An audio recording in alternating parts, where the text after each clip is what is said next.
Hello, and welcome to Love as a Business Strategy, a podcast that brings humanity to the workplace. We're here to talk about business, but we want to tackle topics that most business leaders shy away from. And we believe that humanity and love should be at the center of every successful business.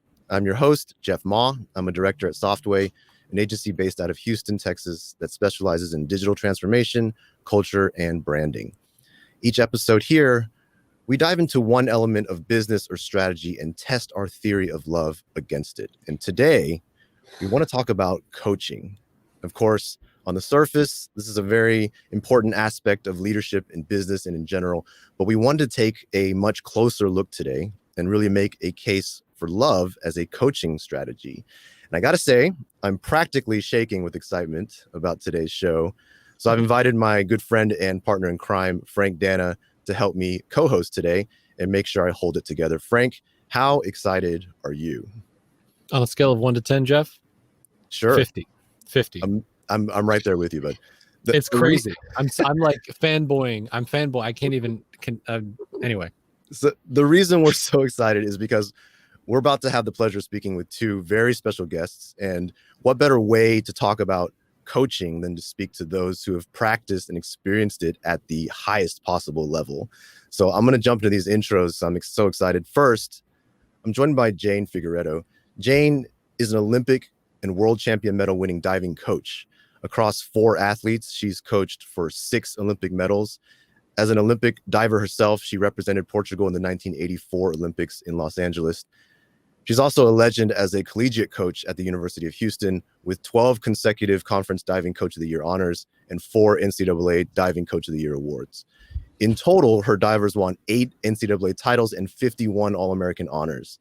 An Olympic diver herself, she again represented Portugal in LA. And between being an athlete and coach, she has been to 6 different Olympic Games and will be coaching for Great Britain at the 2020 Tokyo Olympics. It's an honor to have you with us here today, Jane. Thanks so much, Jeff. It's a pleasure.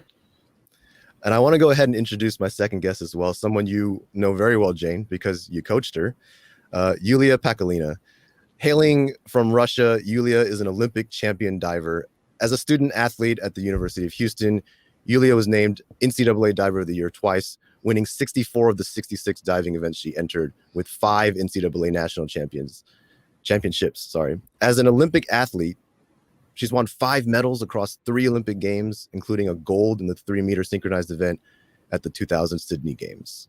She's also won 3 World Championships and 8 European Championships. Yulia, it's an honor to have you with us here today. Hi, guys. Nice to be here. Thank you for inviting me. And Frank, I don't want to leave you out. I believe you've won a participation ribbon in your 8th grade science fair once. That's right. You did your research, Jeff. But no Olympic medals, if I'm correct. Not yet. That's why, listen, this is crazy. It's amazing to have both of you on. This is awesome. So we have a tradition here on the podcast. We have to start with some questions to loosen you up. So I've had some questions here for our coach first, Jane. If you could coach one famous non-athlete, who would it be? Ooh. She's deep in thought. Non-famous athlete. No, famous, but famous. Non-athlete. Non-athlete. Like a famous person. Oh, Ellen DeGeneres. Oh yeah, she could use some coaching. Especially based on what I'm reading recently, it looks that way. That's a great answer. It's a very good answer, man. Yulia, your turn. If they gave gold medals for things other than Olympic sports, what would your medal be for? Like, you mean another sport? Non-Olympic sport, or if they gave Non-Olympics. medals out for things in life, what would you want your gold medal to be? Okay. Interesting question. I think maybe I wanted to be a doctor, some kind of recognition. I don't know what it is. What is that they give them like Nobel Prize for something that they had discovered. I would like something like that. That would be neat. That would be neat. in medicine. Yeah. Absolutely. Yeah. Frank, Yeah. I gotta give you Yeah. one. What's up, What Olympic sport would you have the best chance of succeeding in? Trivia night, pop That's culture not a- trivia night. That Is might that an be one Olympic? in the future, but Is that an Olympic sport? Oh, should it's be. not. Okay, Jane's shaking her head no. No chance. but I do like it. I think we could put in a proposal for 2024. Yeah. Man, I literally don't have any athletic prowess at all. So No, they have Olympic weightlifting. So okay, I'll do weightlifting then. Sounds good. You'll need a coach. You got a ways to go. You'll need a coach. I need a coach. Jane's like, come on. So let's dive into this. I'm so excited to talk to you guys. But I have to start. I have to know. I mean, Yulia, you're from Russia. Jane, you're born in Zimbabwe. I just got to know, how did you two meet? How did this relationship even form? Either of you. Well, obviously, Yulia's partner, Figueiredo, moved to the States before she did. And she dove at the University of Texas. And I had met Vera in the Woodlands in 1996. I'd actually met her prior to that in 1994 at the World Championships. But in 96, they came to the Woodlands, which used to be an awesome diving facility. And they were there with the Russian team training for the Atlanta Olympics. So I went out there and I met all of them there. And then, so Vera dove in 96, and then Vera said to me she wanted to come to the States. Well, with the NC2A rules as they are, couldn't really help her and try to recruit her. It wasn't going to be possible because it meant bringing her into my home. I would have had to have taken her to English, which is what we did. And we couldn't do that without breaking a million NCAA rules. So we sort of just helped her move and come. And then I met Yulia sort of on that journey through coaching Vera in Houston. And then Yulia's dad was coaching her, obviously. And when I met Yulia and I saw Yulia, obviously, I thought, well, I got to get her. If I can't have Vera, I got to get her. And so Vera sort of helped with that process of talking to Yulia and talking through like, hey, what do you think about coming to the States? I don't actually know that conversation word for word, how Vera talked to Yulia about it. But I knew that it was going to be quite difficult because obviously her dad was coaching her. And I didn't see how he was going to probably let her go because of the relationship and the connection. So I sort of left that up to Vera. And I think we were just, I feel like really the luckiest coach on the planet to not only have Vera, but also to have Yulia, who ended up coming after they won the gold medal. And I think at that point, her dad was like, well, now you can go. And if that's what the way I recall the story, I mean, there's sort of a lot that's empty up until 2000 when we actually won. And then I realized at that point, her dad was pretty much going to allow her to come. And then it was just a matter of getting her into the university, English, TOEFL, SAT. I mean, it was going to be very difficult because her English at that time, as all of their English was very minimal. So that's sort of the beginning of the journey of coaching Yulia. Yulia, how long did you work with Jane in coaching? Like a total number of years. I started at 2000. Yeah. Like she just said, I came right after Olympic Games for spring semester. And Jane was coaching me up to Beijing Olympic Games. Yeah. So that's what, 18 years? Wow. 8. Mm. 8 years. Sorry, Okay. 8 years. 2008 was Beijing, right? Yeah, And 8 years. Just to be But it fair, feels like more. I wish she'd gone. I wish she had gone longer too. Those kids. Oh, kids will throw a wrench in everything. kids. I love them, but now I think of it, I should have done. I could have probably. Yeah. Well, Sour topic, guys. Let's leave it alone. Moving Let's along. not talk about that, Jeff. It says in the show notes. okay. Do not mention. Do not talk about kids. I didn't see that. Sorry. Fine print. Yeah, So- it's right there. So, Mm. jumping into why we invited you guys, thank you so much for coming. And I think we're really excited because Jane, you're known for a unique style of coaching at the highest level.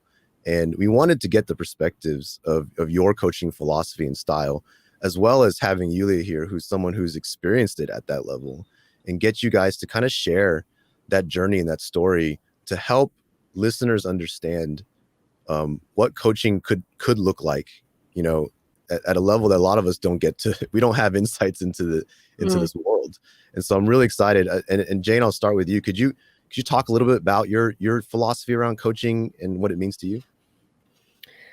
Yeah, I think coaching for me was all about trying to make a difference in somebody's life. And that included my own. So not just a difference in whoever I'm coaching's life, but how that transfers back to me. And I grew up in an amazing environment in Zimbabwe. And I think it's part of my personality. And I think that you have to have it in your personality to coach that way. I don't think it's something that you can just do forcing it. So I think it has to come naturally to you. So I never thought about it very much. It's just who I was and how I am. So I grew up in an amazing family. I grew up in an amazing environment, and it afforded me the opportunity to live a very happy childhood, and a childhood of just sunshine, very, very little worries, very little challenges. Those sort of came later, but my early childhood was very much just an incredible, amazing, happy memory that I remember.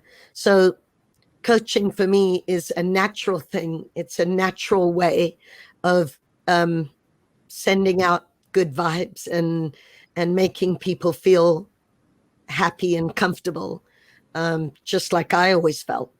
So I think you have to start there. You have to make yourself vulnerable. I think showing love and tough love are, what we're here to talk about today. You have to make yourself vulnerable. So if you're not afraid to be vulnerable, then it becomes much more natural. So that's sort of coaching for me, and coaching Yulia and Vera and anybody that's ever come my way. I don't think too much about it. I just give love, and I embrace them, and I share who I am.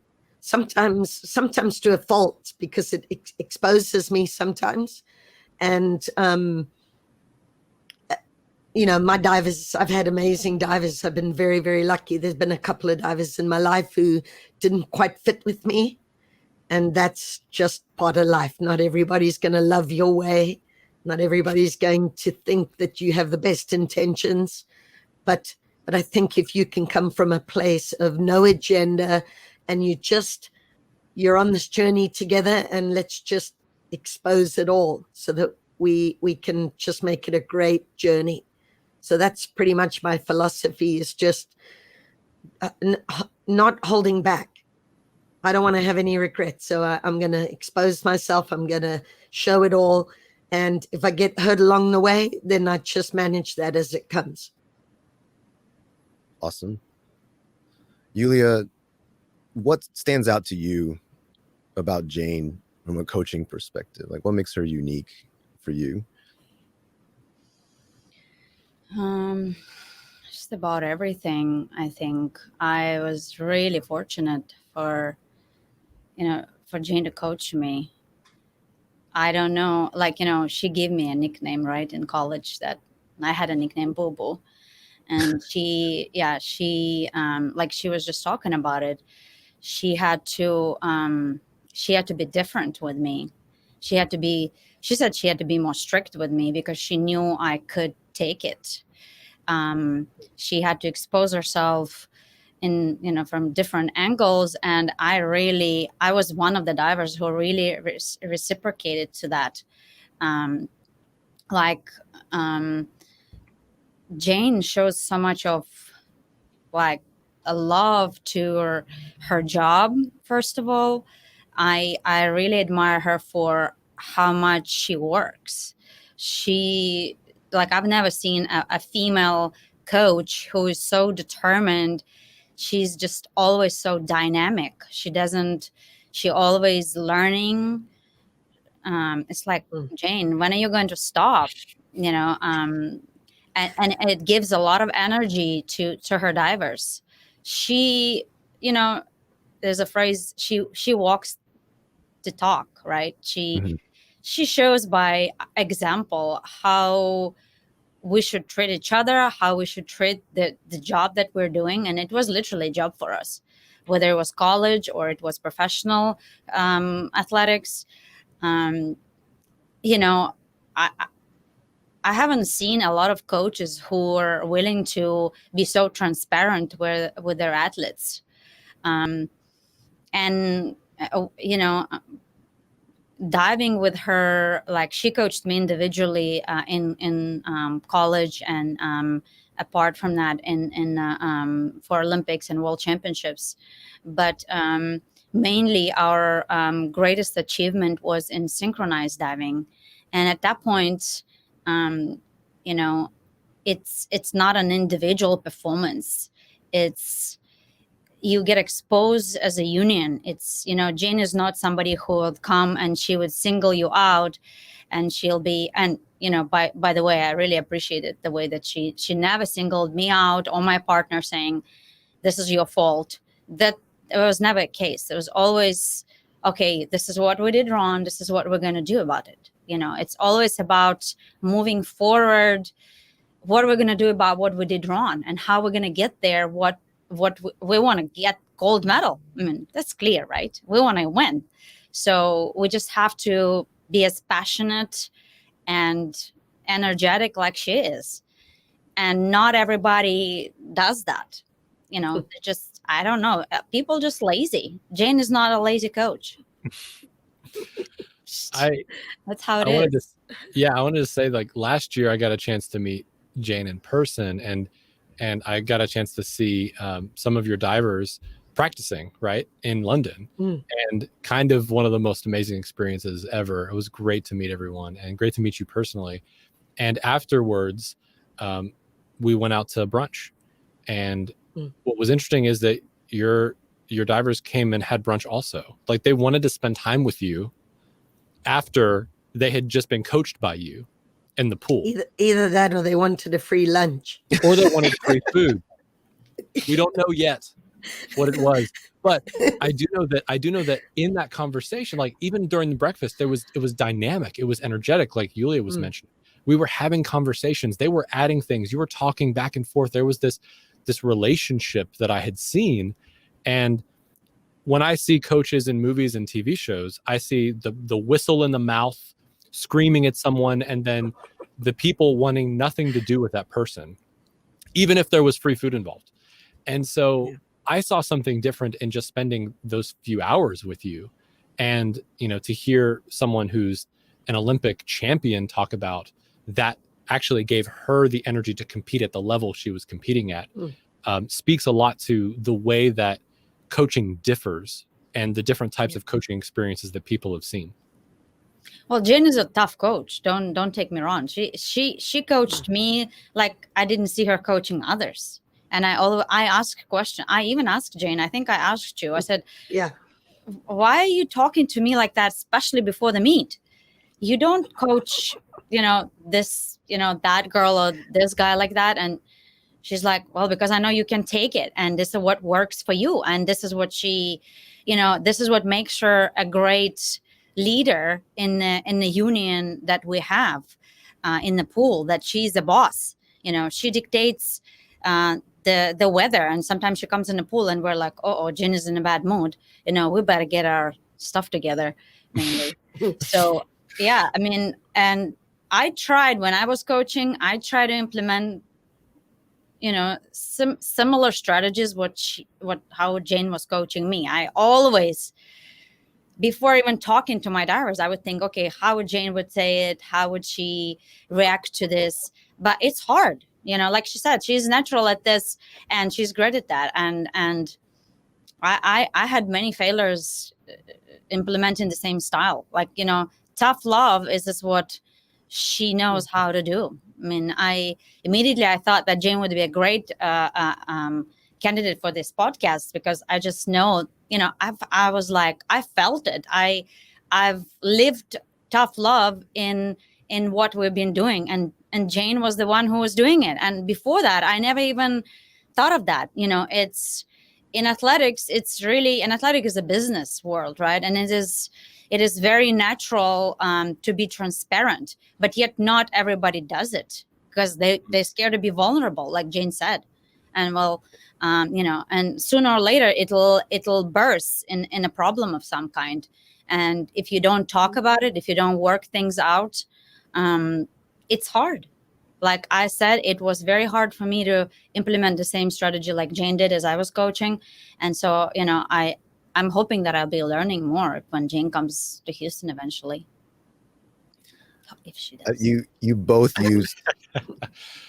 used in these moments here, you've both used the word love and you've both used the word tough love. And here at this podcast, we have a definite affinity to that concept. Especially, of course, this is a business podcast. So, I hope the listeners are drawing the parallels immediately themselves, but we will unpack that later.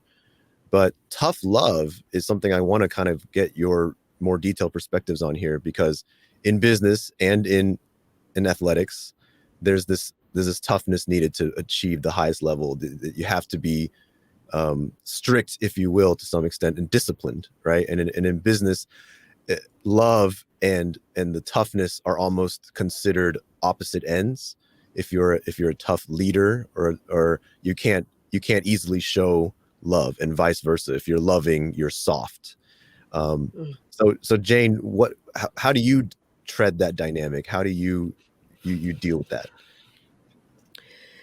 Well, I think my strategy has always been to show love first, to show caring, to show empathy. And like I said, to show vulnerability so that there's a mutual respect. And tough love comes after you've established a good, caring relationship. Because I don't think anybody would really take tough love very seriously if you just sort of came in and started screaming and ranting and raving. If your athletes and or your employees didn't actually understand you as a person and where you're coming from. So I think opening yourself up so that they understand who I am, who your boss is in that respect, and actually understanding what kind of personality they have, and then not being so critical. And I think that's what I've been able to show to my athletes. And I show tough love. Yulia's right. I can't actually say that it makes me feel good when I have to show tough love. And probably because of my personality, showing tough love is always probably the most difficult thing I ever have to do. Because I come home and I just don't feel good. But it is a necessary evil. And it's like being a parent. You have to show the discipline, the crack the whip, however you want to, phrase it. It's not a good feeling, but if you have great athletes, they respond in a very positive way. And that's the same in business. It's not the way you feel about it. It's what's your next move. So my boss has come in and screamed at me. My coach has come in and screamed at me. what's my next move? How am I going to respond? Am I going to respond, oh my God, she doesn't like me, in a very negative way? Or are you going to respond, she's right, or I may not agree with her, but I know this is good for me. So I think, for me, that's what tough love is just how you're going to respond. Yes, it may not be nice, it may not make you feel good, but if I get something positive out of that, then I'm hoping I did the right thing. It's awesome. Yulia, on the receiving end of tough love, what does that look like? Do you have any stories? Do you have any recollection of moments of tough love that you'd like to share? Well, there are many with Jane, yes. But one that stands out to me, and Jane was not coaching me. She's coaching Tom. And when I was watching Olympic Games, and unfortunately, when Tom was he was about to win that Rio game, and things happen in athletics. Crazy thing happened that day, and I saw Jane, and I don't know. I felt my heart just had a hole that day for her. But if you've seen Jane's face that day, it just showed how strong that lady is. And I don't know. It's like she's ready to take a punch and move forward. And I've had that experience. But luckily we had a good outcome. We had a positive outcome. Yeah. But leading to success was not always a rose bush, right? And I'm from Russia, so tough love is in my blood, I would say. It's how our parents bring us up. This is in our culture. So for me, it was nothing that I had to get used to. But Jane does it in a very unique way. She doesn't embarrasses you.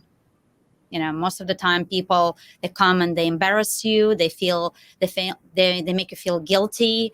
And not because they want to do it, because they love you, but it just comes across and you feel, I just want to move forward. I don't want to deal with this. I don't want to find any solution for that.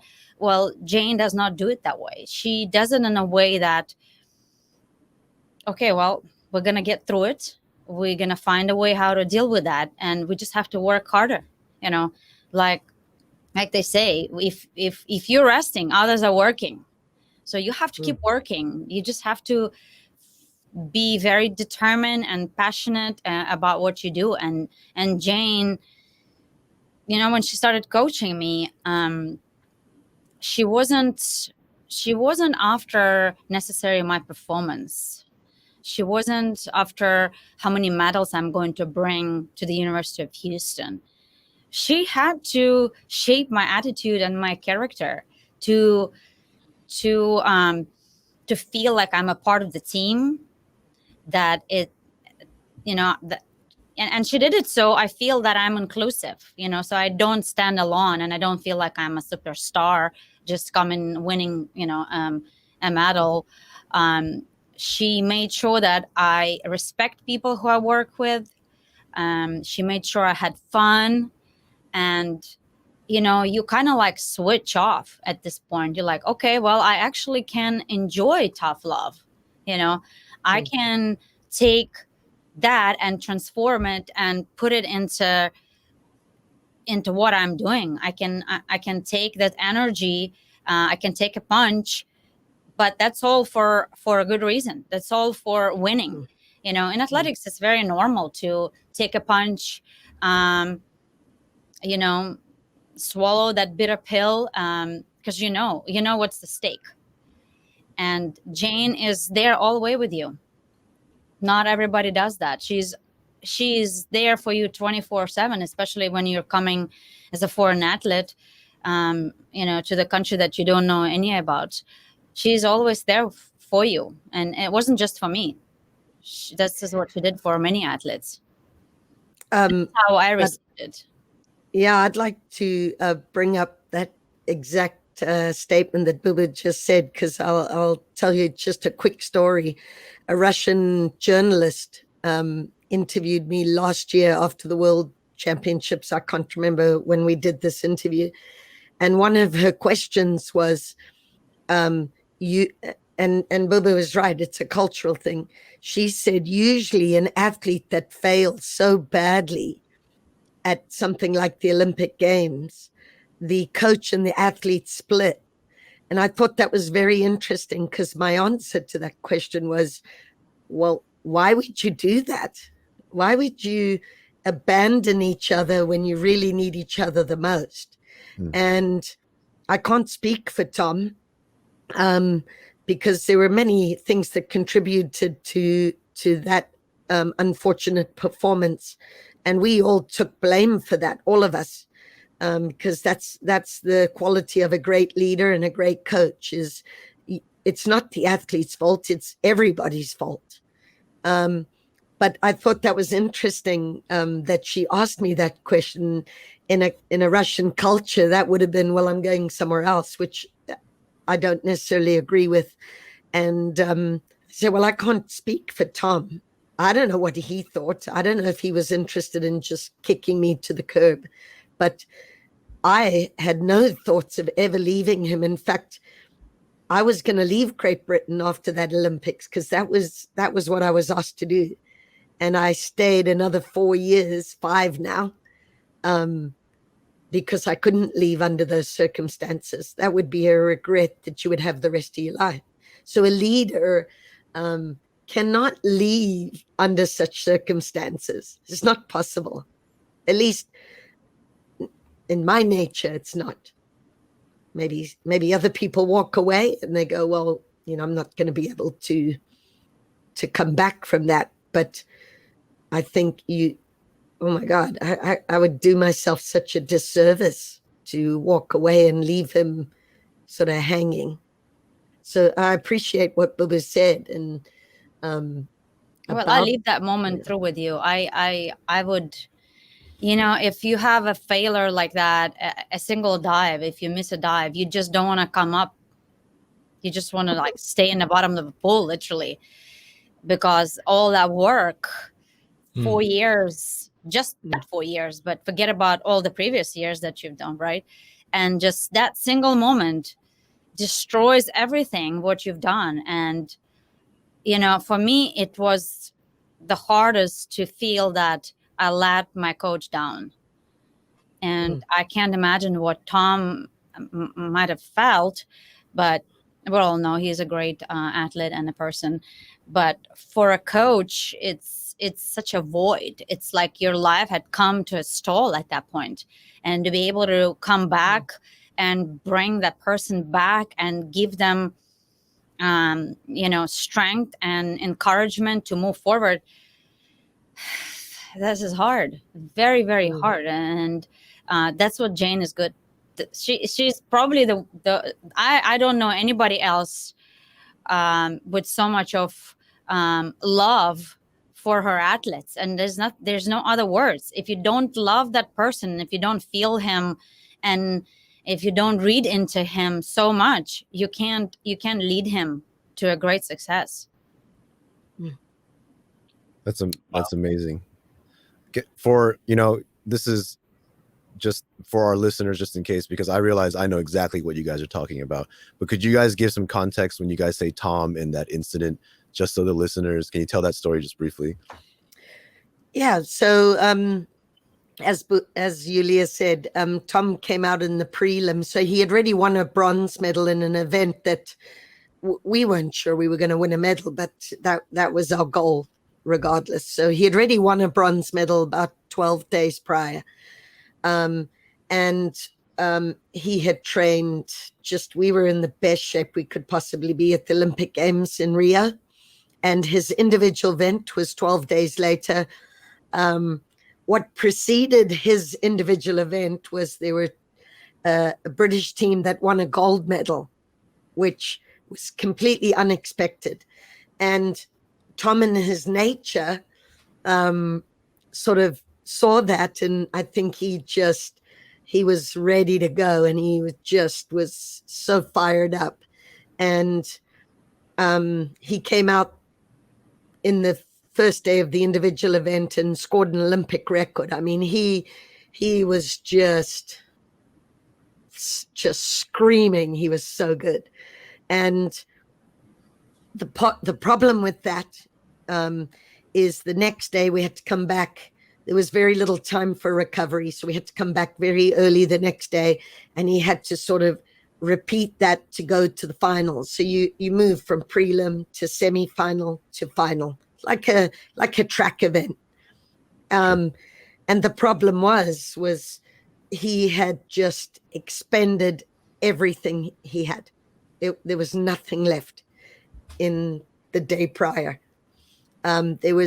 I think he tried. He did everything he could. He thought he was present, and he thought that he was going to manage this, but it was like deer in the headlights. He just nobody was there. And he was trying to get his body and his mind to work, but it just didn't. And it's a very common thing. I mean, most people might say, well, he choked, but I don't call it a choke, because the previous day he had proven himself.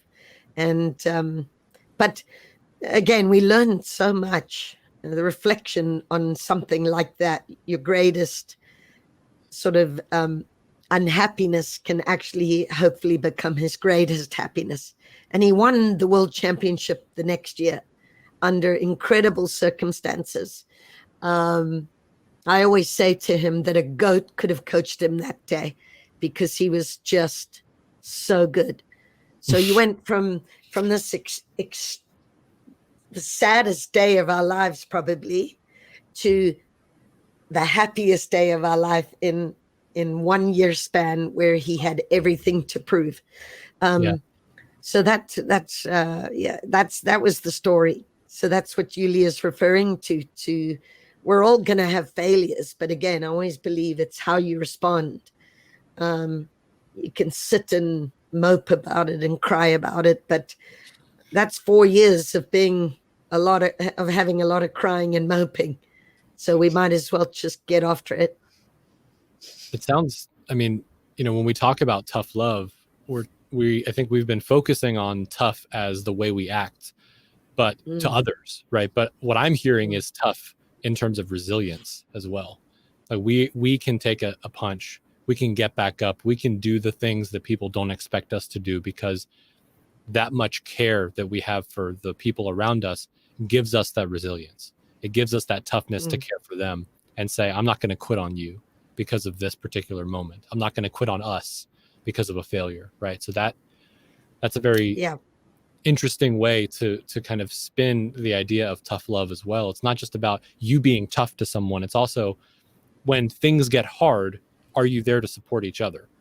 Yeah, and that shows a lot of character.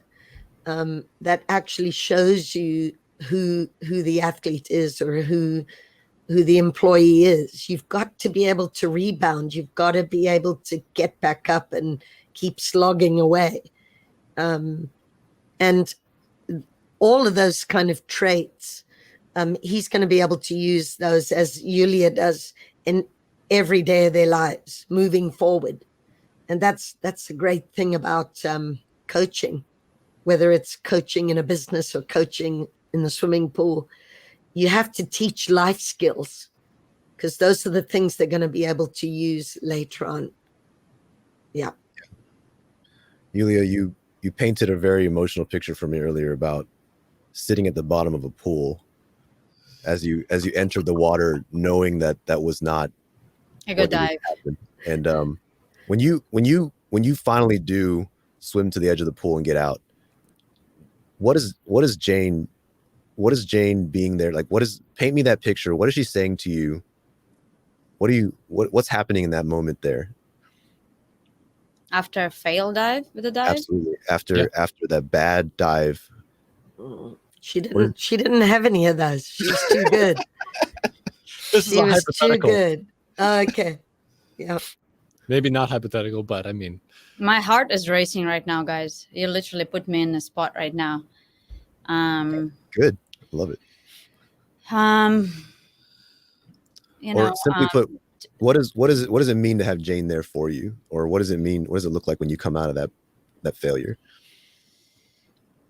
well, like, I was coached by my dad and Jane in the same pool at the same time. Wow. For the same event. And it was very tough for me, very tough to become like a split personality person. Jane was not somebody who's just going to give it up. Whereas my dad on one side, he'll be very pessimistic, very upset, and you could see it on his face. Whereas Jane is like, okay, well, it's a history. What are you going to do about that? You have a chance to stand up and fight till it's not over until it's over, right? And this is how Jane coaches. It's like having a mother there, but not like a crying kind of mother. She's not going to feel sorry for you and give you like a piece of chocolate and tell you, oh, okay, don't worry about it. Just don't go there anymore. But Jane, she gives you love. She gives you, you need that person right there and then, Jeff. And you're right about that. If it's so important who stands right there at that moment next to you, like for our synchro, for my synchro union, I had Vera Elena, who was my synchro partner for 2 Olympic Games, and she was a locomotive kind of a thing in our partnership. Well, besides Jane, obviously, but for me, Vera was that kind of a leader in our union, and for me, it was much tougher to see her face if I would fail. Because she's a perfectionist. Literally, she, it is hard to deal with her if it's your fault and you fail a dive. It's not like she's going to be rude and she's going to put you on a spot and tell you that's your fault. You messed up. This is a great example where you don't single people out for what you've done wrong. You just kind of move on. It's our fault. It's no one else's fault. And I see so many divers that are doing synchronized diving that are just putting themselves in the front. They're not thinking about the outcome. They're not thinking about I'm a leader in this partnership. They're thinking about what is this for us as a team? What is it going to give us as a union? Because we're there to show what we are in that single moment. So for me, it was much more of a stress to fail my partner. And Jane was not. I was never scared of coming and talking to Jane after my failed dive. I knew I would have her support. And there's a reason I brought my dad into this conversation, right? Because there was a different reaction from him. And, I don't know if I would be able to come back from a failed dive if I knew that Jane was not there. And no matter what, you just love your child, right? And this is how Jane was doing it. No, it was not a mother-daughter relationship, but this is how she presented it to be. You failed, but I'm going to give you a hug. And she literally gave us a hug, gave us a kiss, and you're going to step it up. You're not going to cry here. No one cares about your crying. That's how Jane coaches. I do have a great story of Yulia. Like I said to you, she she barely had any failures. I can tell you that, in the sport of diving. Oh, I have. No, she had one occasion. We went to the University of Tennessee, and we were trying out a new hurdle, which in diving terms, that's a new approach on the board, so that we were thinking about doing a bigger twister, which is higher degree of difficulty.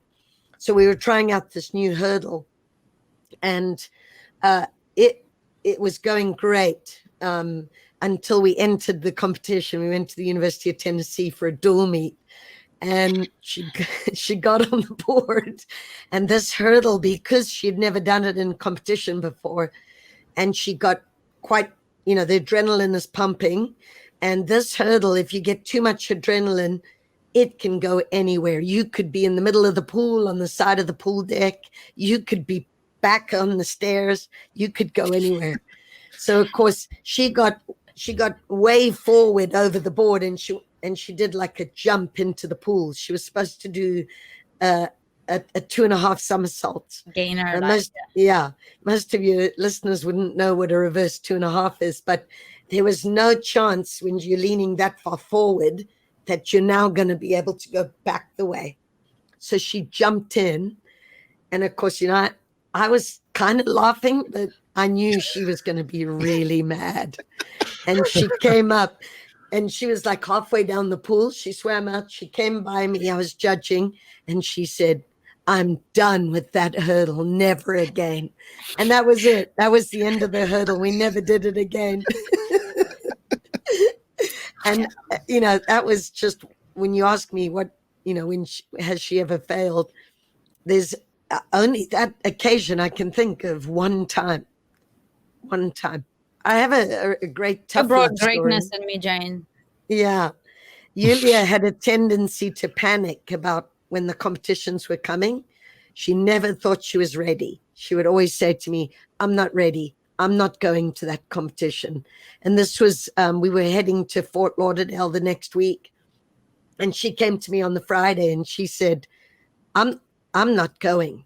And I said, "You are going." And she said, I'm not going, and you can't make me go. And I said, "Oh, you're going."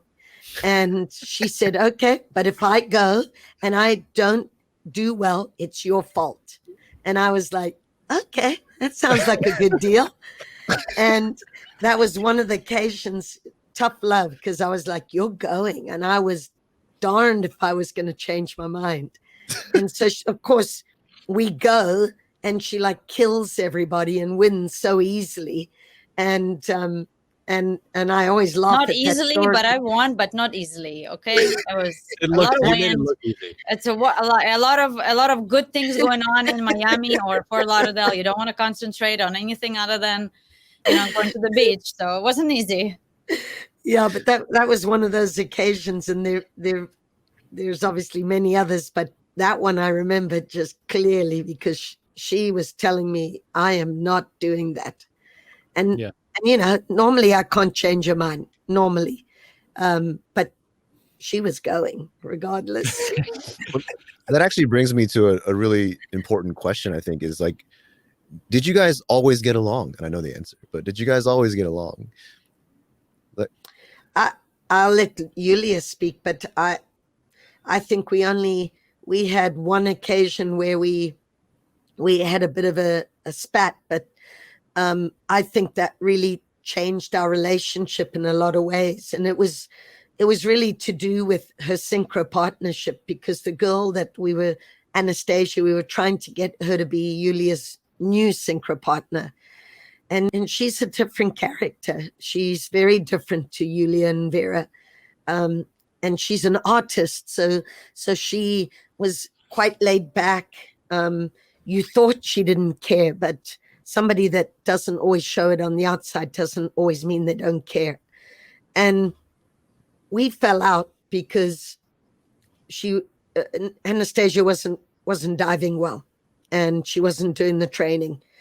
And I think Yulia was right in that she said, "I don't want to dive with her. She's rubbish." And we fell out because I just said to her at that point, she was really interested in maybe looking for another partner. And I think that's what I love about Yulia, is that although she was mad and felt like maybe a medal chance was going to be lost, she hung in there and just trusted me to get this girl ready. And that's what we did. I just said to her, you have to just leave it with me. And we worked hard, this Anastasia and myself. And we had to prove ourselves in order to be Yulia's partner. And to this day, it's one of my favorite stories, because if Yulia hadn't done that, and she showed tough love the other way. So in other words, she was telling us, like, either you get your act together or go take a hike. And then we stepped up. So there are some occasions where I'm always so proud of her. She doesn't probably remember half of those occasions, but those for me were really pivotal relationship changes and game changes for our success. That's awesome. I would, man, I want this podcast to go on for 3 more hours at least. I want to move into kind of the kind of way we always try to tie things together, which is, let's tie it back to I mean, you've said love 100 times, which is great. Let's tie it back to, business a little bit. And I think it'll be really easy. From what I'm hearing is, coaching and leading have countless parallels. Just listening through everything you've said, if you just replace the word coach with leader, or replaced Yulia with, someone who works for you as a leader or on your team, my mind is just swimming with parallels. And tough love and coaching, whether in sports or in business, you're going to face all these different scenarios, like different meets, different challenges, the Olympics of business, if you will. And I think I'm hearing that the reason you guys were able to elevate above others was really founded in this bond that you guys are talking about. I'm feeling it through the internet right now. I'm feeling the bond, and it's incredible. And I think I know, when it comes to diving, there's this world that I think that our listeners are probably like, well, that is a very, very different world.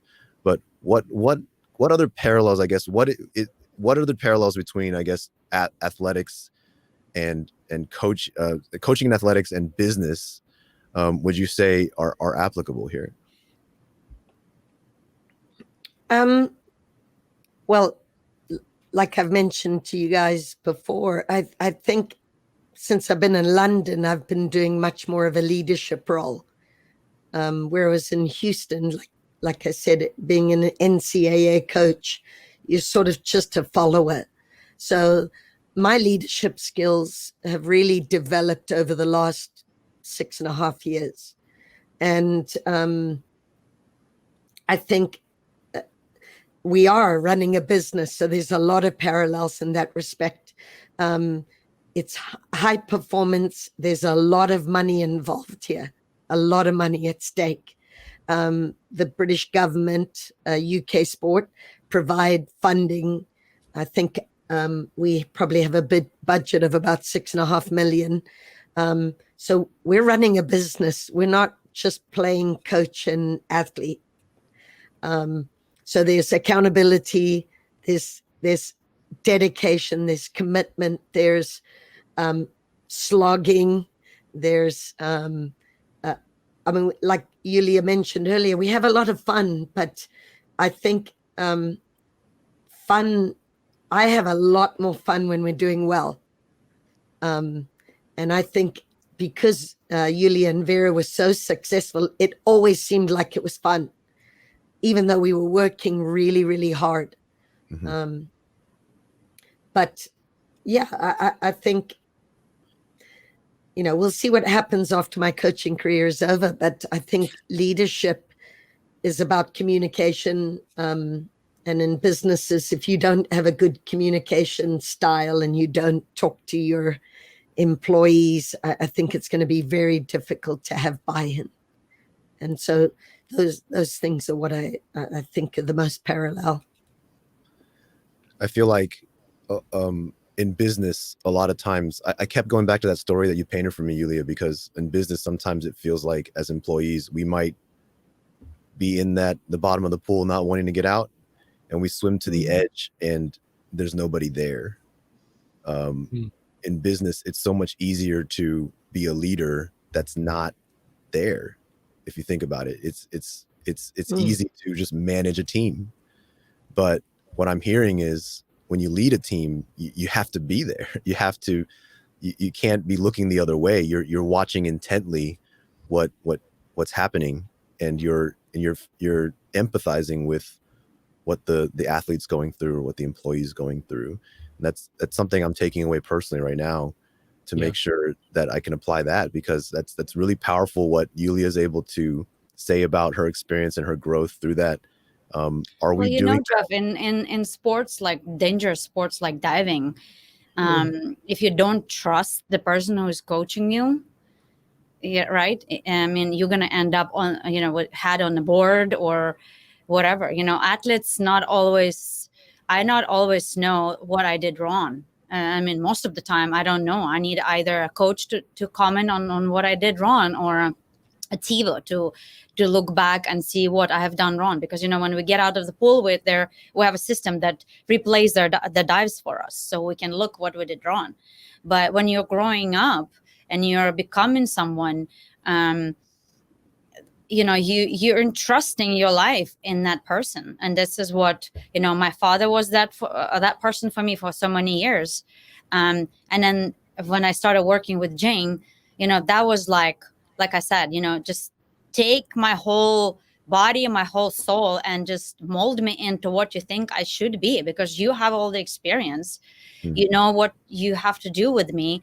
I'll make sure I'll bring my work ethics, my love for the sport, for this, for you, for my teammates. But you entrust your life into coaches, expertise.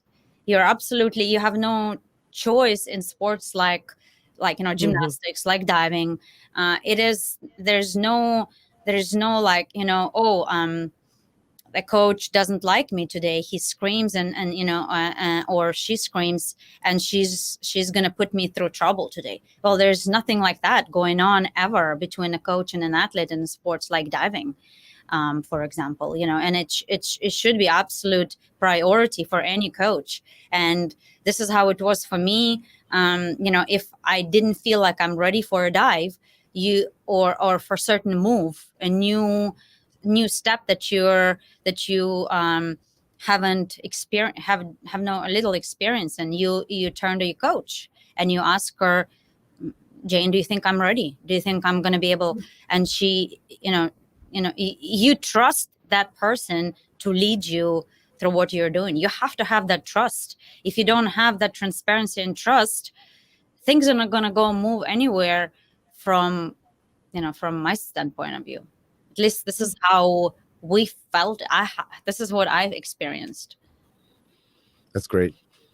And for listeners who are hearing this, like myself, I'm very inspired right now. I think I'm taking a look introspectively at how I lead others, and if I'm providing that type of relationship for others.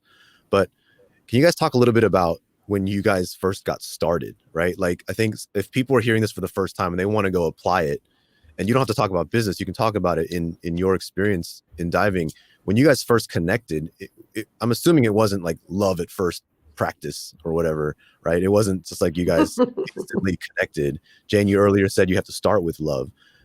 How should people approach this new approach where they want to start applying this, but it's a new relationship? How do you build that? Well, yeah, I think trust takes a long time, doesn't it? So you have to build that over time. But I think it's the way you speak to each other. That's the first indicator to me. So if she's coming on my team for the first time, I've got to meet with her several times to get to know her. She's got to get to know me. I invite her around for dinner. We did a lot of that where we're connecting on a personal level, and then the rest of it just sort of goes hand in hand with that. So how do you do that in business? Well, I think it is the same thing. So you start there, you go out for some drinks, you go to dinner, you start that relationship on a much more informal basis. And then as things go, then the expectations start to rise. And then you're not worried about putting that expectation there because you've got each other's back. And I think, Yulia, I mean, the way she articulates herself is just an incredible, when I listen to her speak, we have a saying in the US, right? She's not a BSer. She and her partner Vera, if I want a complete, open and honest answer to a question, I spoke with Yulia, I don't know where it was, maybe 10 days ago or 2 weeks ago. And I'm asking her, would she be interested in talking to my Olympic athletes? Because I can't say it, and it can't come from anybody more experienced than her.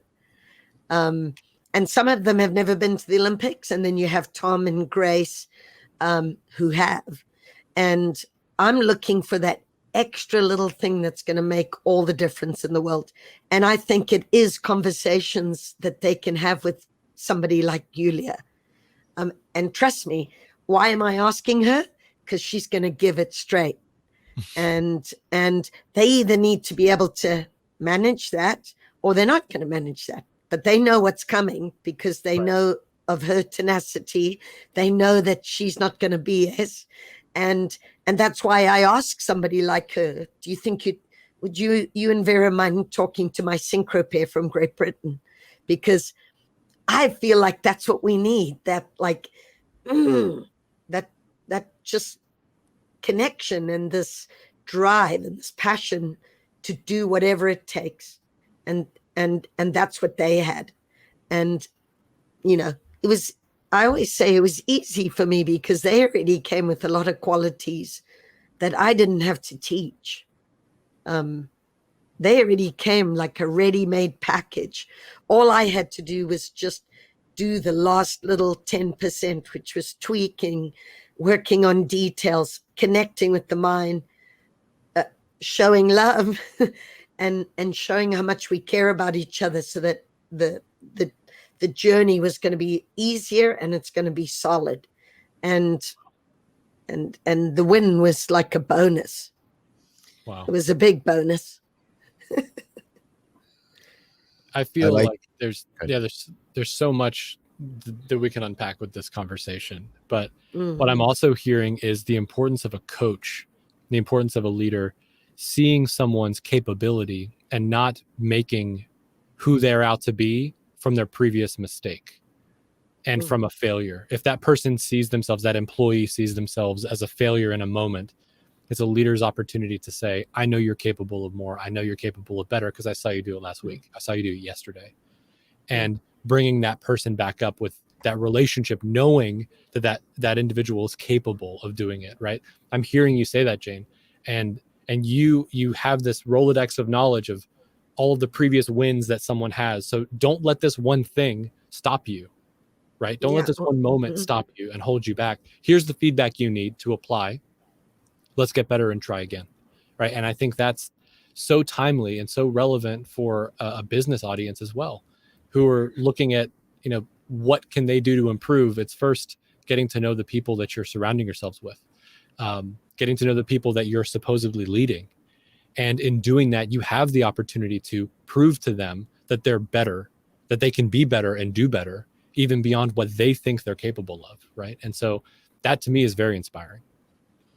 I think, leadership is all fine and well, but I think each person, whoever that may be, whether it's me and Yulia, you have to have the ownership. You have to come with that ownership. I'm going to do whatever it takes. You cannot lead people that are just sheep. You have to have the people that you're going to lead feeling the same way you do and the same desire to be a winner. You can't make somebody want to be a winner. And same in business. You can try all you like, but you've got to employ people that have that same desire and that willingness to do what it takes. And then it's easier. This all becomes very easy if you have all of those bits together, right? And I was lucky because I had two people in Vera and Yulia who, I mean, it was easy to be motivated around those two. I think for a lot of our listeners, you might work in a business that is very good at hiring the best and the brightest and the most talented, business athletes, if you will, with the drive and everything. But what I'm taking away for myself is that, we so often separate business and personal life, and we isolate these two things. And I'm seeing the power of making sure that you have that personal life connection to build that trust, to elevate, because, even if they come as a total package, you have to form that union. And that's how you bring the best out of each other. And you did that through building that love and trust, through getting to truly know each other. And I think when we're too busy kind of treating business as a separate world, and after work, it's just back to our other life, and that's just an employee. Yeah. I think we miss the mark. And I love seeing that in practice here.